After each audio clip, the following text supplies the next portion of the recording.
Hello students of class 12th math बच्चे। आज हम आपकी एक्सरसाइज फर्स्ट ई जो है बेटा वो हम स्टार्ट करने वाले हैं। आपका स्पेशल कंसेप्ट है ये बाइनरी ऑपरेशंस। अब बाइनरी ऑपरेशंस होते क्या हैं और ये कैसे वर्क करते हैं आज हम आपको ये समझाएंगे। बाइनरी ऑपरेशन तो देखो बेटा आज और हम इसकी प्रॉपर्टीज़ के बारे में समझाएंगे बाइनरी ऑपरेशंस की। सबसे पहले हम बाइनरी ऑपरेशन समझाते हैं। बाइनरी ऑपरेशन को दो तरीके से डिनोट करा जाता है, या तो स्टार से या फिर ऑफ से। ऑफ, इसको ओ को ऑफ बोलते हैं, या फिर स्टार या फिर ऑफ। और यहाँ पे ऑफ का मीनिंग आपने मल्टीप्लिकेशन तो बिल्कुल भी नहीं लेके चलना, ठीक है। ये बाइनरी ऑपरेशन एक्चुअल में जैसे हैं वैसे दिखते नहीं। यानी कि अगर मैं आपको बोल रही हूँ कि ए स्टार बी, मैं बोल रही हूँ ए स्टार बी की, ए और बी के ऊपर बाइनरी ऑपरेशन लगाओ, तो ए स्टार बी का मीनिंग कुछ भी हो सकता है। ए प्लस बी भी हो सकता है, ए माइनस बी भी हो सकता है, ए मल्टीप्लाई बी भी हो सकता है, ए डिवाइड बाई बी भी हो सकता है। मतलब क्या है, वो हमें बेवकूफ़ बनाएगा क्या देके, ये ऑपरेशन देके, लेकिन ऑपरेशन को लगाएगा अपने अकॉर्डिंग, ठीक है। यानी कि आपने स्टार को स्टार नहीं समझना, वो स्टार को हमें क्वेश्चन में बताएगा कि क्या समझना है, कि आपने स्टार को प्लस समझना है या आपने स्टार को माइनस समझना है या फिर मल्टीप्लाई समझना है या फिर आपने डिवाइड समझना है। वैसे ही इसको ऑफ बोलते हैं। वैसे ही ए ऑफ बी को आपने मल्टीप्लाई तो बिल्कुल भी नहीं समझना, ये कुछ भी हो सकता है, डिवाइड हो सकता है, फ्रैक्शन हो सकती है, कुछ भी हो सकता है, ठीक है। मतलब binary operation are just the composition of another symbols, ठीक है। ये सिर्फ कॉम्पोजिशन जो हो गई। कॉम्पोजिशन यानी कि जब हम एक नंबर को दूसरे नंबर के साथ कंपोजिट कर सकते हैं, एक्सप्रेस कर सकते हैं दोनों को इकट्ठे करके, ठीक है। हमने ये चीज़ पढ़। तो देखो बेटा, अब हम डिस्कस करते हैं इसकी प्रॉपर्टीज़ के बारे में। प्रॉपर्टी भी हम दो तरीके से डिस्कस करेंगे। एक तो प्रॉपर्टीज़ अंडर एडिशन डिस्कस करेंगे, एक प्रॉपर्टीज़ हम अंडर मल्टीप्लिकेशन डिस्कस करेंगे। और मैं आपको इन एडवांस बता दूं कि माइनस में और एडिशन, सॉरी, जब माइनस होता है और जब डिवाइड होता है तो इसकी प्रॉपर्टीज़ होल्ड नहीं करती, ठीक है। तो अंडर एडिशन हम इसकी प्रॉपर्टीज़ को फुलफिल कराएंगे या फिर अंडर मल्टीप्लिकेशन दो में कराएंगे, ठीक है, अंडर मल्टीप्लिकेशन। और मैं आपको एक चीज़ पहले इन एडवांस में बता दूं कि इसमें सेट बहुत मैटर करता है। मैं आपको प्रॉपर्टीज़ तो दे रही हूँ, लेकिन प्रॉपर्टीज़ भी सेट के अकॉर्डिंग मैटर करेंगी, ठीक है। अगर नेचुरल नंबर का सेट है तो नेचुरल नंबर के सेट के अकॉर्डिंग, होल नंबर का सेट है तो होल नंबर के सेट के अकॉर्डिंग। ये आपने 8th क्लास में 9th में पढ़ा हुआ है, ठीक है। तो देखो, अंडर एडिशन सबसे पहले हम बात करते हैं क्लोजर प्रॉपर्टी की, ठीक है। क्लोजर प्रॉपर्टी के बारे में हम बात करते हैं, ठीक है। ये रही आपकी क्लोजर प्रॉपर्टी, ठीक है। क्लोजर प्रॉपर्टी में होता क्या है, मान लीजिए आपके पास एक सेट है। लेट मैं पहले लेके चल रही हूँ एक सेट ए, ठीक है। इस सेट में बहुत से एलिमेंट पड़े हैं, लाखों ही, कितने भी, A B C D, A1 B1 C1, बहुत से ढेरों एलिमेंट पड़े हैं। अब क्लोजर प्रॉपर्टी क्या बोलती है, क्लोजर प्रॉपर्टी ये बोलती है कि मान लो ए एंड बी मैंने दो एलिमेंट उठाए, किस में से, इस सेट ए में से। इस सेट ए में से मैंने दो एलिमेंट उठा लिए, एक एलिमेंट ए उठा लिया और एक एलिमेंट बी उठा लिया। क्या इन दोनों की कंपोजिशन, यानी कि अगर मैं इनके ऊपर बाइनरी ऑपरेशन लगाऊं तो बाइनरी ऑपरेशन लगाने के बाद जो आंसर आएगा क्या वो भी सेट ए में आएगा? अगर वो आंसर भी सेट ए में आ रहा है तो वो आपकी क्लोजर प्रॉपर्टी को होल्ड कर जाएगा। तो देखो बेटा, मैंने ये आपको बोला कि अगर ए एंड बी आपने सेट ए में से ले ली और अगर इनकी कंपोजिशन भी सेट ए में आ रही है, यानी कि इनके ऊपर बाइनरी ऑपरेशन लगाने के बाद जो आंसर आएगा अगर वो भी इस सेट ए में से आ गया तो आपकी क्लोजर प्रॉपर्टी होल्ड कर जाएगी, ठीक है।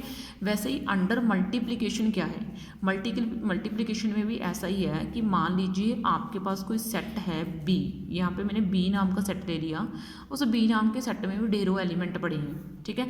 अब क्लोजर प्रॉपर्टी इसमें क्या है, सेम ही है इसकी जगह इस जैसी।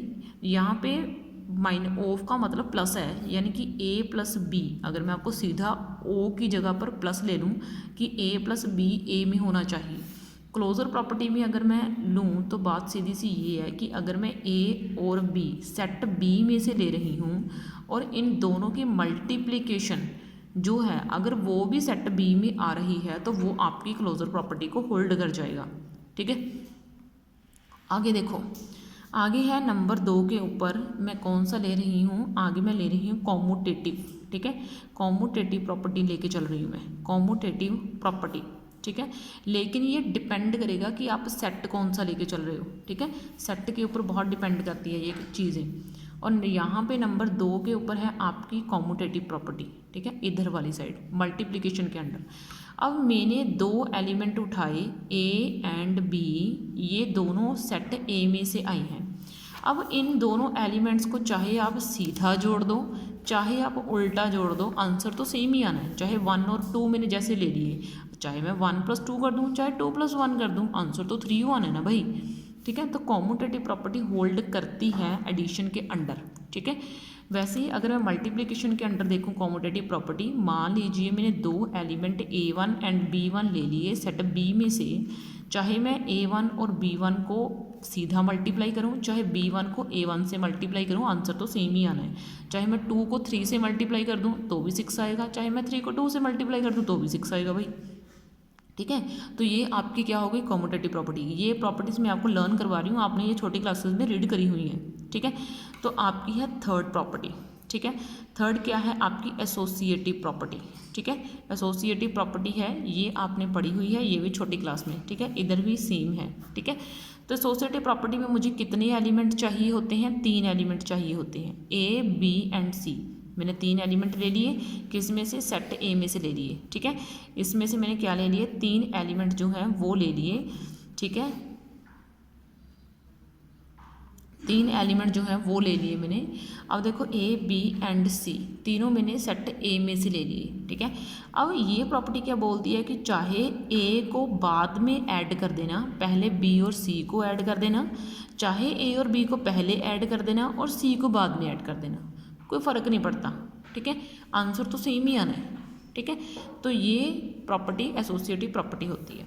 अब इसमें क्या है, तो अब देखो बेटा यहाँ पे एसोसिएटिव प्रॉपर्टी में क्या है, मान लो मैंने 3 element A1 B1 and C1 ले लिए और तीनों के तीनों मैंने सेट B में से लिए हैं, ठीक है। इसमें क्या है, चाहे आप A1 को मल्टीप्लाई बाद में करो, पहले B1 और C1 को मल्टीप्लाई कर दो, चाहे आप A1 और B1 को मल्टीप्लाई पहले कर दो और C1 को बाद में कर दो, फ़र्क कोई नहीं पड़ेगा, आंसर आपका सेम आ जाएगा, ठीक है। तो इसको बोलते हैं एसोसिएटिव प्रॉपर्टी। ये 3 तो बड़ी बेसिक सी प्रॉपर्टी थी, आपको आती हैं, रट्टे जड़े हुए हैं आपकी इसकी, ठीक है। लेकिन अब है जो 4th एंड 5th प्रॉपर्टी, वो आई होप आप में से बहुत कम बच्चों को आती होगी, ठीक है, आती भी होगी लेकिन बहुत कम बच्चे ऐसे होंगे जिन्होंने इनके ऊपर ज़्यादा ध्यान नहीं दिया होगा, ठीक है। तो सबसे पहले एग्जिस्टेंस ऑफ इनवर्स, ठीक है, सॉरी एग्जिस्टेंस ऑफ आइडेंटिटी, ठीक है, ये अंडर एडिशन है, ध्यान रखना है, ये आपका अंडर मल्टीप्लिकेशन है। इधर मैं मल्टीप्लिकेशन का साइन बना देती हूँ, इधर मैं एडिशन का।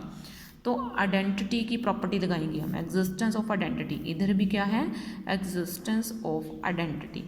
अब देखो एक नंबर है, उसमें मैं क्या ऐड करूँ कि मुझे सेम नंबर मिल जाए, ठीक है। तो ऑब्वियस है उसमें 0 ऐड करेंगे, ठीक है। अगर एक नंबर में मैं 0 ऐड कर दूं तो मुझे वो नंबर सेम मिल जाएगा। तो ये जो 0 है ना, जिसको हमने ऐड करा किसी नंबर में और जिसको ऐड करने पे मुझे सेम नंबर मिला, इस 0 को मैं क्या बोलूँगी, is the identity of addition.